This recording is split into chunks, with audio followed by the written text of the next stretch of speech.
સ્વાગત છે। હું છું હેપી અને હવે જોઈએ આજના મુખ્ય સમાચાર। ચોમાસાની ઋતુમાં માર્ગ અકસ્માતો અટકાવવા મહીસાગર જિલ્લાના લુણાવાડા તાલુકામાં વન વિભાગ દ્વારા મહત્વપૂર્ણ કામગીરી હાથ ધરવામાં આવી છે। લીંબોદરા ચોકડીથી મધવાસ જવાના માર્ગ પર આવેલા જોખમી અને સુકાયેલા વૃક્ષોને દૂર કરવામાં આવ્યા છે।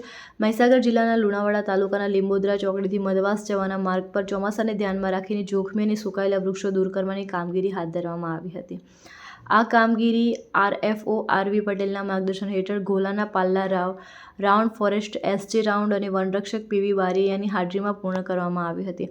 કાર્યવાહી દરમિયાન MGVCL R&B વિભાગ અને ટ્રાફિક પોલીસ ટીમે પણ સ્થળ પર રહી જરૂરી સહયોગ આપ્યો હતો, જેથી કામગીરી સુરક્ષિત સુવ્યવસ્થિત રીતે પૂર્ણ થઈ શકે।